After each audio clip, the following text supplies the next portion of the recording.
서거당에서 도망친 왕과 대화.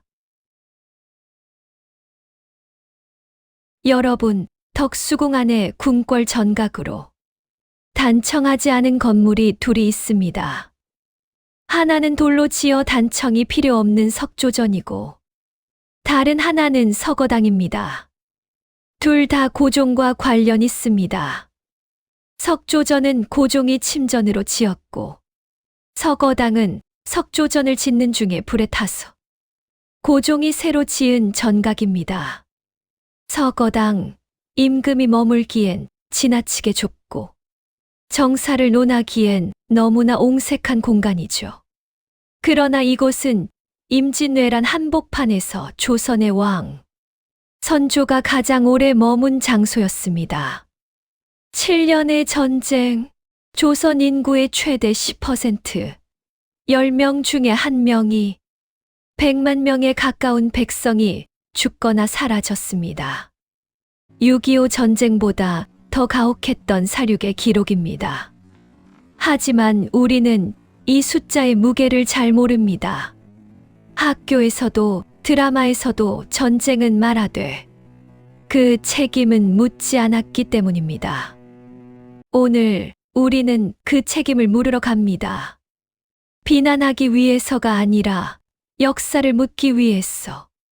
이 질문을 던지는 우리는 학자도 신하도 아닙니다. 집을 잃은 백성, 부모를 잃은 아이, 이름조차 기록되지 않은 전쟁으로 희생된 수십만 명을 대신한 여러분 시청자들입니다. 여러분이 조선의 백성이 되고 이순신이 되어 물을 겁니다. 이 이야기는 누구를 단죄하자는 이야기가 아닙니다. 국가 환란에 대한 책임을 묻고 환란에 대비하는 길을 찾아보자는 것입니다. 이제 그 질문을 하기 위해 그의 방으로 들어갑니다. 당신과 대화하는 역사, 삶의 역사입니다. 구독 부탁합니다. 여기가 서거당이군요. 생각보다 좁습니다. 왕이 공무를 보기에는 좁겠습니다. 좁은 데서 신하들을 만나 얘기하는 게 구차하지. 겨울엔 춥고 여름엔 덥고. 그래서 전에 살던 창덕궁을 중건하라고 재촉했건만 신하들이 움직이지 않았네. 전쟁 중이었습니다. 백성들이 길 위에서 죽어가는데 궁궐을 고칠 여유가 있다고 정말 생각하셨습니까? 임금은 나라의 어버이다. 어버이를 이렇게 방치하는 게 충성인가? 신하들은 다 자기들이 살던 옛집으로 돌아갔는데 나만 그러지 못하고 있지 않나. 그래서 이 작은 방에 숨어 있었던 겁니까? 숨어 있었다는 말은 지나치다. 신하들을 만나지 않는 건 나도 쉬고 싶었기 때문이다. 사람은 현실이 감당 안 될 때 작은 방을 찾아 숨습니다. 심리학적으로 그걸 회피라고 부르죠. 이 방 공간이 작아 불편했겠지만 심리적으로는 너무나 편한 공간이었던 겁니다.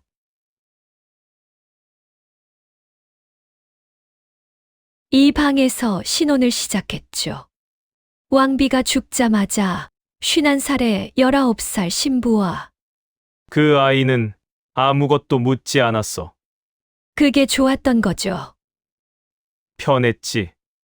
정치도 전쟁도 몰랐고 나를 판단하지도 않았으니까.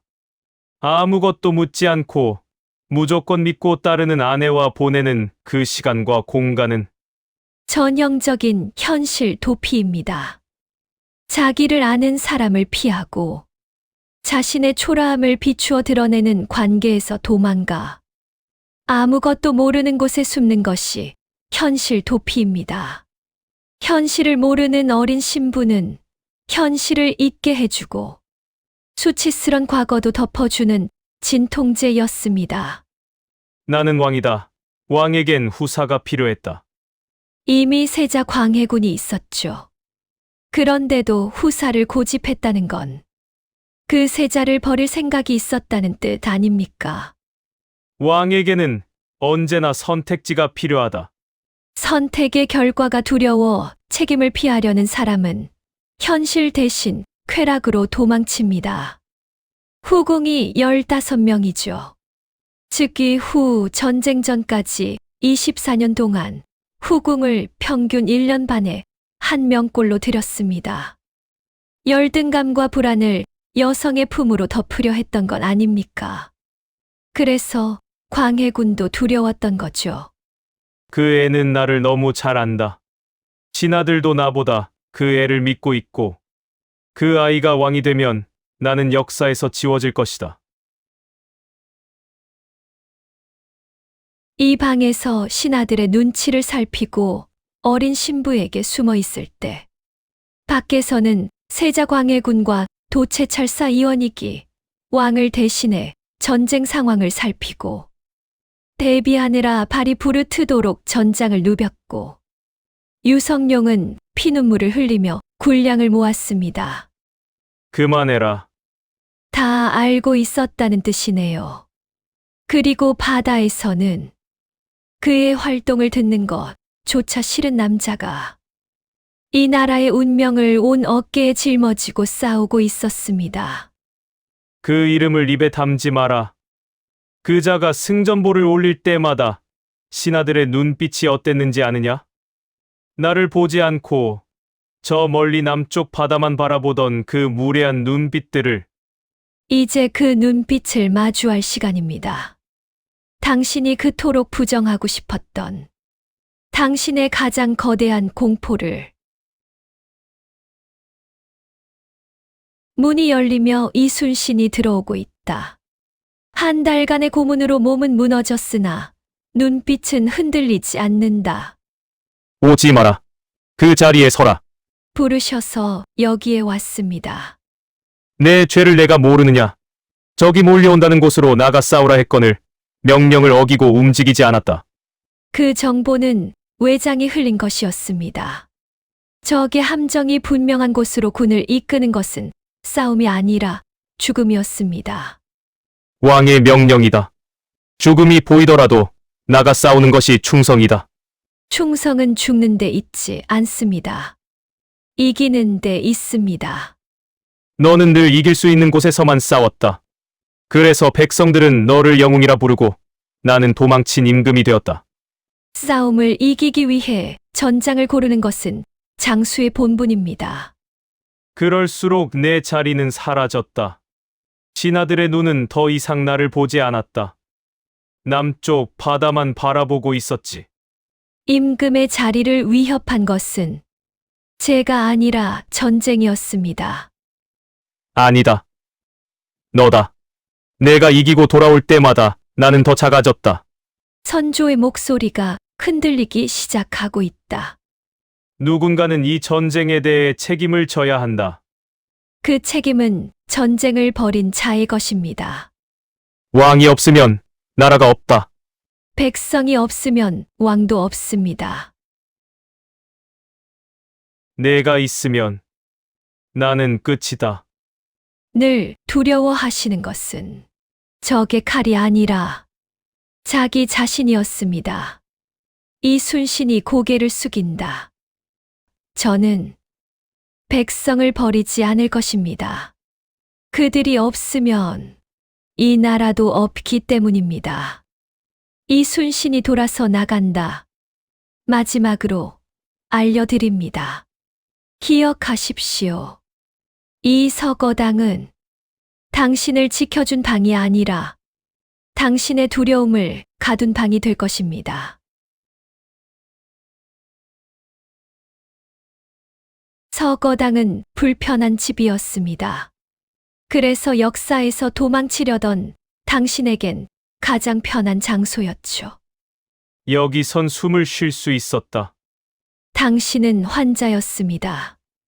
불안을 피하려 현실을 외면한 사람. 그럼 나는 어떤 왕으로 남게다.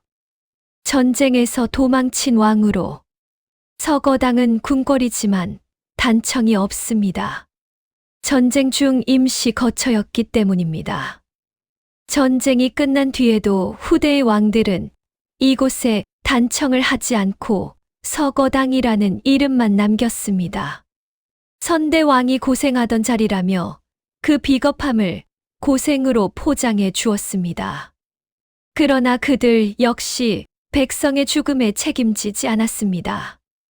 그래서 서거당은 반성의 공간이 아니라 기억을 덮는 방식으로 보존된 장소가 되었습니다. 1904년 서거당은 화재로 사라지고 고종에 의해 2층으로 지금 모습으로 다시 지어집니다. 바로 옆에서 석조전을 지으면서 그 와중에 또 이 건물을 중건합니다. 지금 보는 석조전과 서거당이 모두 나라를 잃어가고 있는 임금의 공허한 허세가 남긴 유물들입니다. 서거당은 묻습니다.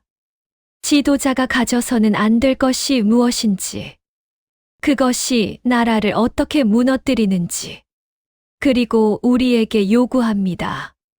다시는 이런 집이 생기지 않도록 대비하라고. 여러분은 어떻게 생각하시나요? 서거당은 지도자의 실책을 덮는 장소로 보존돼야 할까요? 미래를 위해 실책을 찾아 따져보는 장소가 돼야 할까요? 댓글로 여러분의 생각을 들려주세요. 이 영상이 도움이 되셨다면 구독과 좋아요 부탁드립니다. 다음 영상에서 뵙겠습니다.